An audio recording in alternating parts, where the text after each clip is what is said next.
Mark Jackson fue un basquetbolista estrella que jugó durante 17 temporadas en la NBA.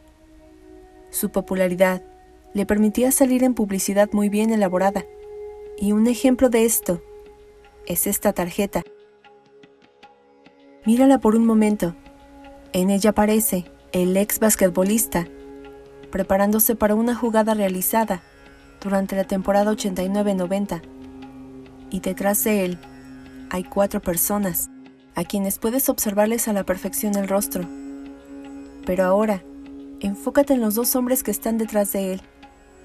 Ellos son Lyle y Eric Menéndez, que en aquel entonces tenían 21 y 18 años respectivamente. Los hermanos habían asistido a este evento tras haber invertido mucho dinero para estar en primera fila. Para toda la audiencia pasaron desapercibidos, pero cuando la imagen se imprimió en una tarjeta que no valía más de 20 centavos de dólar, se cotizaría aún más, ya que en ella estaban presentes los perpetradores de algo brutal. Una situación impensable que dejó a muchos con preguntas sin resolver. ¿Quieres conocer la historia? Aquí te la dejo.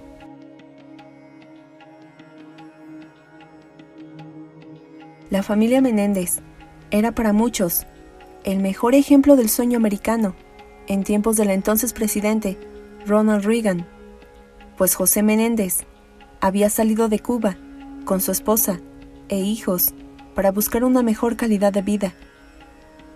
Con mucho esfuerzo llegaron a Los Ángeles, en donde José Menéndez se forjaría una carrera dentro de la industria del entretenimiento, y tras años de lucha por conseguir su cometido, se hicieron poco a poco de sus propiedades, y una de ellas fue la casa que José Menéndez adquirió en Beverly Hills, una lujosa mansión que anteriormente había sido habitada por Prince, Elton John y Michael Jackson.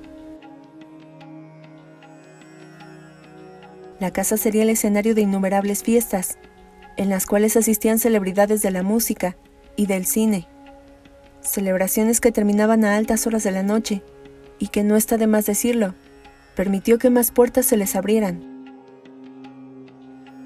Los hermanos crecieron entre este ambiente repleto de lujo y glamour, algo que se vio reflejado en sus autos costosos, en sus amigos del mundo del entretenimiento, y hasta tener la posibilidad de ingresar a Princeton, donde cursaron sus estudios académicos.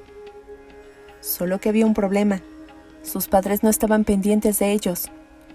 No había límites ni control de ninguno de sus padres, y esto les creó una irresponsabilidad por la vida, que derivó en arrestos menores y en la suspensión a la Universidad de Princeton.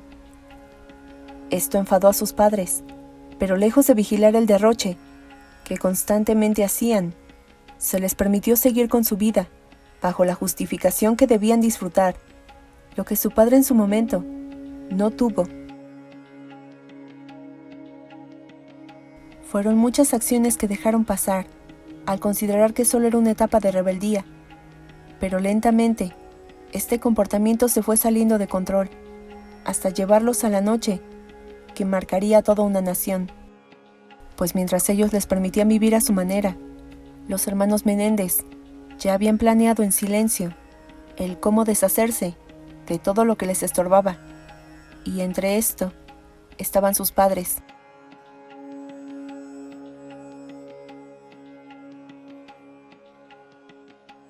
En la mañana del 20 de agosto, la familia salió a pasear a alta mar.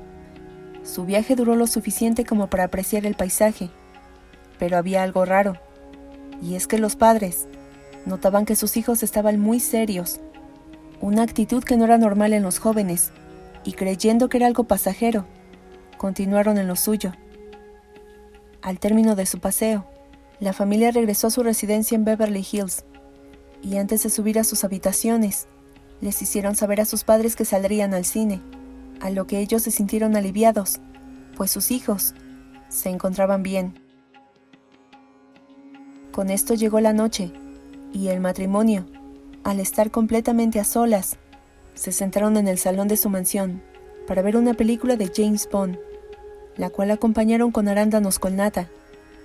y no habían terminado el bocado cuando fueron brutalmente asesinados. José recibió 4 disparos, uno de ellos en la cabeza, mientras que su esposa Kitty recibió 9, 8 en la cara y 1 en la cabeza.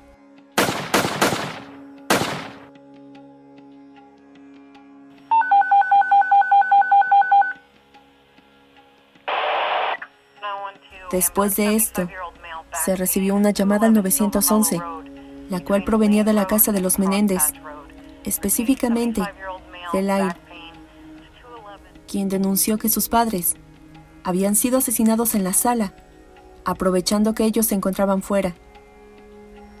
La telefonista le sugería que estuviera en calma, pues los elementos ya se dirigían a la casa, pero lo más extraño es que él no estaba nervioso. Se quedaba por instantes en silencio y se limitaba a responder lo que le preguntaban, pero dañado por lo sucedido, ni un poco. Después de algunos minutos la policía ya tenía rodeado el perímetro, y una vez dentro, comenzaron con las averiguaciones e interrogatorios.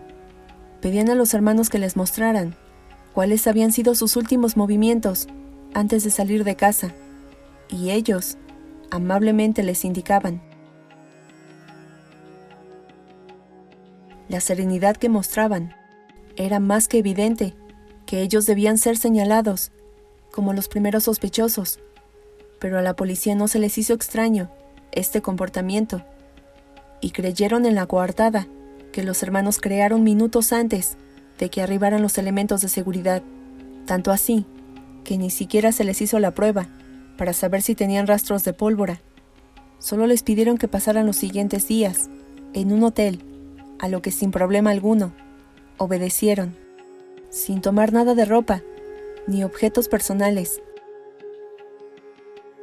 Los meses pasaron y no obtenían respuesta alguna. Tal vez se trataba de sicarios profesionales, pues no había ninguna huella que permitiera dar con el responsable. Solo 2 cuerpos que mostraban heridas de bala, que evidenciaba odio y desprecio de quien lo había hecho.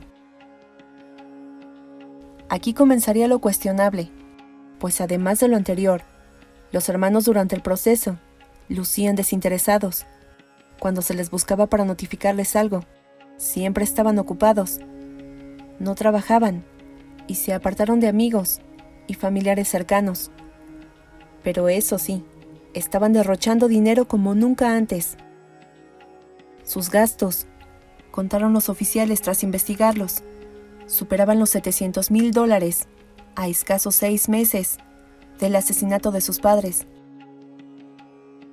Al estar en completa libertad y para evitar tocar la herencia que les habían dejado, gastaron gran parte del seguro de vida entre viajes al extranjero, partidos de la NBA, joyas, ropa de diseñador y otras excentricidades que comenzaron a evidenciarlos.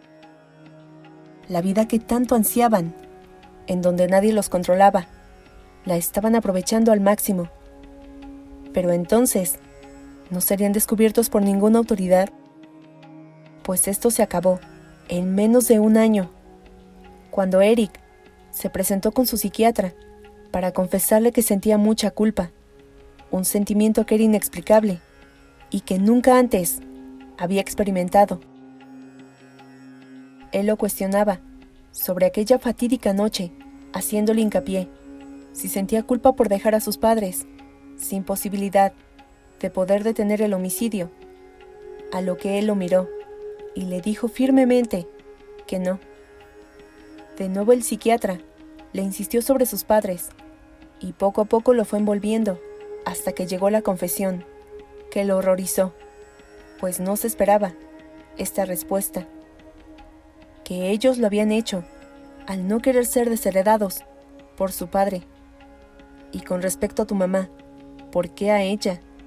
A lo que Eric respondió: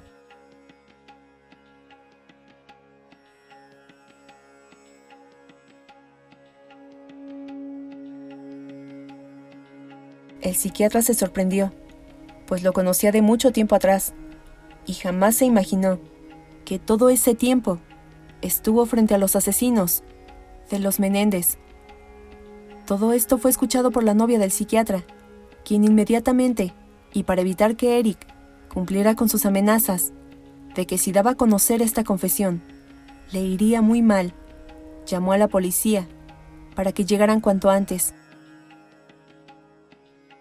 Los hermanos fueron detenidos y llevados ante el juez, en donde su proceso legal duró más de 2 años para analizar todas las pruebas, pues muchos los creían inocentes, sin tomar en cuenta las cintas que fueron entregadas por el psiquiatra, donde Eric y hasta Lai confesaron el crimen, aunque este último no lo dijo como tal.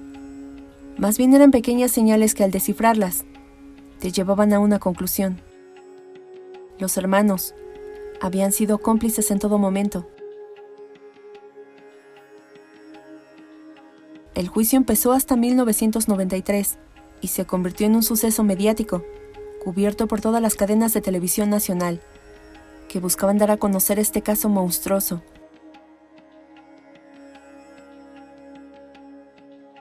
Hubo comentarios a favor y en contra, sobre todo cuando llegaron las confesiones de los hermanos, que afirmaban que sus padres habían sido muy crueles, pues habían abusado de ellos cuando eran niños. Todos se horrorizaron por estas palabras, pues sus ojos llorosos apoyaban la confesión.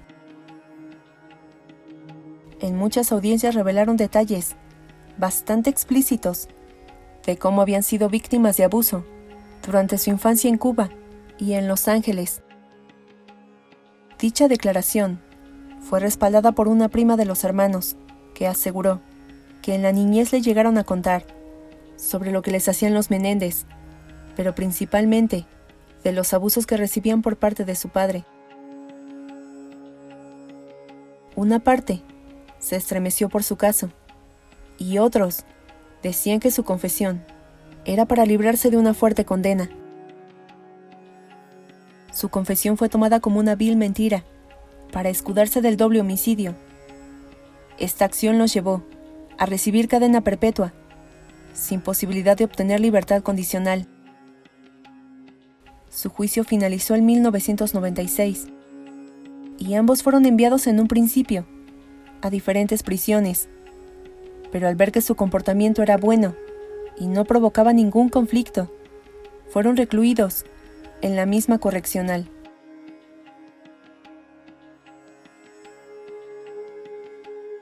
Ambos se han casado estando en prisión, con mujeres del exterior que conocieron por cartas, quienes llegaron a decir que admiraban su fortaleza ante tanto abuso que habían pasado. Los hermanos dicen estar arrepentidos por haber asesinado a su madre, mas no por su padre, pues tuvieron que hacer cosas que hasta la fecha les reafirma que hicieron bien al eliminarlo.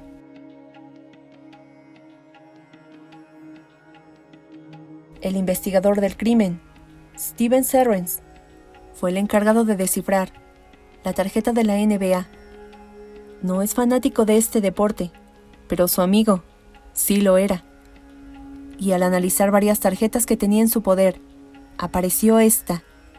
La explicación que dio el investigador es que los hermanos habían comprado, con dinero del seguro de sus padres, boletos muy costosos para los Knicks en el Madison Square Garden. Todo esto mientras estaba el proceso de investigación del crimen. La tarjeta que muestra a Mark Jackson aumentó su precio considerablemente. Sin embargo, eBay prohibió su venta debido a una inquebrantable política del sitio, y de esta manera se le devolvió a su dueño original, la cual mantiene en su casa enmarcada, para evitar que el paso del tiempo la dañe. Pues la tarjeta vale 2,000 euros, 43 millones de pesos y poco más de 2 millones de dólares. Si te gustó el video, por favor regálame un like y compártelo con tu familia y amigos, me ayudarías mucho. Si quieres que te hable de un caso en especial, por favor déjamelo saber en comentarios y muy pronto lo traeré al canal. Yo soy Laura y ya sabes que te espero en el próximo video con una historia nueva, que seguramente será aún más estremecedora. Hasta la próxima.